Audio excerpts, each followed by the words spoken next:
प्रभावशाली व्यक्तित्व, प्रखर राष्ट्रवादी, मां भारती का वीर सपूत, एक आम भारतीय सा भीड़ में गुम हो जाने वाला सामान्य सा चेहरा, जिसके दुबले पतले शरीर में समाया हुआ था आकाश सा व्यक्तित्व, समुद्र सी गहरी सोच और समय पर परिवर्तन के पद चिन्ह छोड़ जाने की अदम्य क्षमता, ओजस्वी वक्ता और लेखक।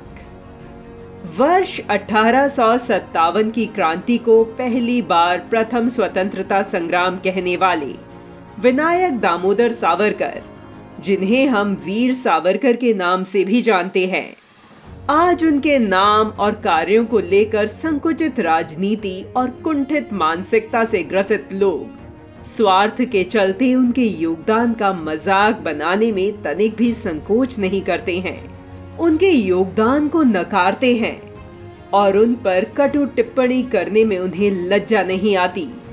यह वही वीर सावरकर हैं जिनके बारे में पूर्व प्रधानमंत्री भारत रत्न अटल बिहारी वाजपेयी जी ने कहा था, सावरकर माने तेज, सावरकर माने त्याग, सावरकर माने तप, सावरकर माने तत्व, सावरकर माने तर्क, सावरकर माने तारुण्य, सावरकर माने तीर, सावरकर माने तलवार, सावरकर माने तिलमिलाहट। अगर हमें वीर सावरकर या उनके विचार को समझना है तो हमें उनके द्वारा लिखित पुस्तक 6 glorious epoch of Indian history, जिसे हम भारतीय इतिहास के 6 स्वर्णिम अध्याय के रूप में भी जानते हैं, को पढ़ना होगा, जो भारत को लेकर वीर सावरकर के चिंतन का प्रमुख ग्रंथ है। यह विशाल ग्रंथ उनकी उस पीड़ा और छटपटाहट की अभिव्यक्ति है जिससे स्पष्ट होता है कि वह अपने महान वैभवशाली राष्ट्र की पराधीनता और पतन से कितने व्यथित थे।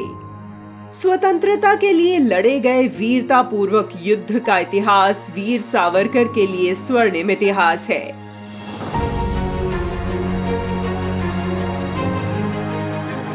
पुस्तक के प्रथम अध्याय में वीर सावरकर ने विदेशियों के द्वारा किए गए पहले आक्रमण का वर्णन किया। वह लिखते हैं कि तत्कालीन भारत में अनेक गणराज्य थे जिनका संविधान प्रजातांत्रिक प्रणाली का होता था। कुछ राज्य ऐसे भी थे जो राजतंत्रात्मक प्रणाली के थे।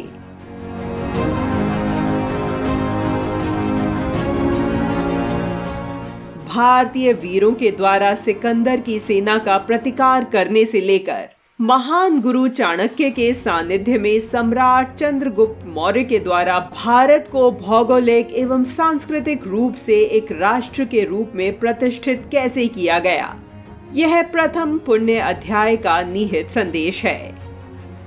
ग्रंथ के द्वितीय अध्याय को उन्होंने यवनों को धूल चटाने वाले महान सम्राट पुष्यमित्र को समर्पित किया है। सम्राट चंद्रगुप्त मौर्य के देहांत के पश्चात उनके पुत्र सम्राट बिंदुसार ने भव्य भारत के निर्माण का कार्य जारी रखा। भगवान बुद्ध की अहिंसा धर्म की शिक्षा के प्रभाव से भारतीय समाज में वीर वृत्ति समाप्त हो गई और लाभ उठाकर यवन प्रभावी होने लगे। तब किस प्रकार एक युवा सेनापति पुष्यमित्र ने वैदिक विधि विधान से अपना राज्य अभिषेक कर राष्ट्रीय धर्म का पालन किया था, इसका वर्णन द्वितीय अध्याय में मिलता है। तृतीय अध्याय में उन्होंने शक और कुषाणों का अंत करने वाले सम्राट विक्रमादित्य के काल का वर्णन किया है। वह लिखते हैं कि शक और कुषाण बलूचिस्तान के प्रदेश से होते हुए प्रचंड वेग से भारत में टिड्डी दल की भांति घुस आए और काठियावाड़ और गुजरात प्रांत में फैल गए, जिन्हें सम्राट विक्रमादित्य ने बुरी तरह से पराजित कर भारत भूमि से खदेड़ दिया था।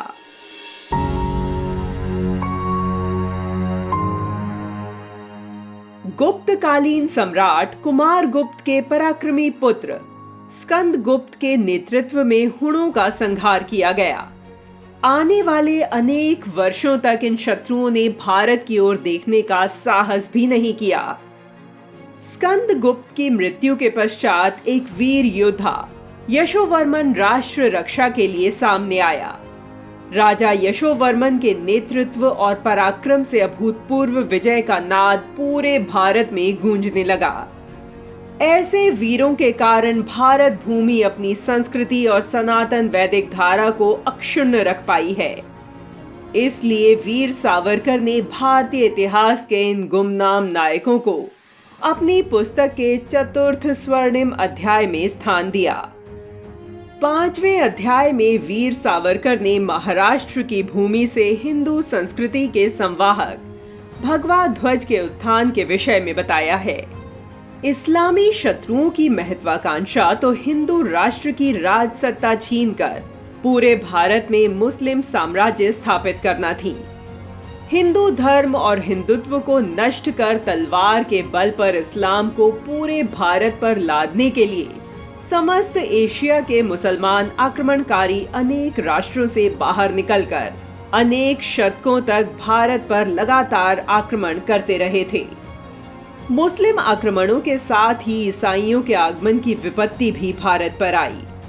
सिंध के राजा दाहिर पर पहले मुस्लिम आक्रमण से लेकर राजा जयपाल और अनंगपाल, सोमनाथ मंदिर पर महमूद गजनवी का आक्रमण, पुजारियों के आह्वान पर हजारों हिंदुओं का दूर दूर से शस्त्र लेकर मंदिर की रक्षा के लिए दौड़े चले आना, जो ना तो किसी राजा के लिए युद्ध कर रहे थे, सभी सनातन धर्म की रक्षा के लिए लड़ने वाले हिंदू धर्मवीर थे। मतांतरण से राष्ट्र खतरे में पड़ जाता है, इसका विवेचन वीर सावरकर ने इस अध्याय में किया है। पुस्तक के 6ठे अध्याय में वीर सावरकर ने भारतीयों की राष्ट्रभक्ति, धर्म निष्ठा से युक्त होकर राष्ट्र के लिए सर्वस्व बलिदान करने की सतत चेतना का उल्लेख किया है। अंग्रेजों की भारतीयों के प्रति कूटनीति और उनका शोषण, भारत की संस्कृति को विद्रूप करने का अंग्रेजों का षड्यंत्र और स्वयं वीर सावरकर के द्वारा स्वतंत्रता के लिए किए गए प्रयासों और अंग्रेजों द्वारा उनको दी गई सजाओं का भी वर्णन किया है। ब्रिटिश काल में किस प्रकार से मुसलमानों ने मुस्लिम बहुलता के आधार पर अपने लिए अलग राज्य की मांग रखी तथा आजादी मिलने पर देश का दुर्भाग्यपूर्ण विभाजन भी हुआ। अपनी पुण्य भूमि भारत माता के लिए अपना सर्वस्व अर्पित करने वाले अनगिनत वीरों के प्रयासों से ब्रिटिश तंत्र को पराजय का मुंह देखना पड़ा और भारत ने संपूर्ण विश्व को यह दिखा दिया कि जिस ब्रिटिश राज्य का सूर्य अस्त नहीं होता है, उसे भारत की मिट्टी की सौगंध खाकर वीरों ने झुठला दिया था। ब्रिटिश राज भारत से समाप्त हुआ।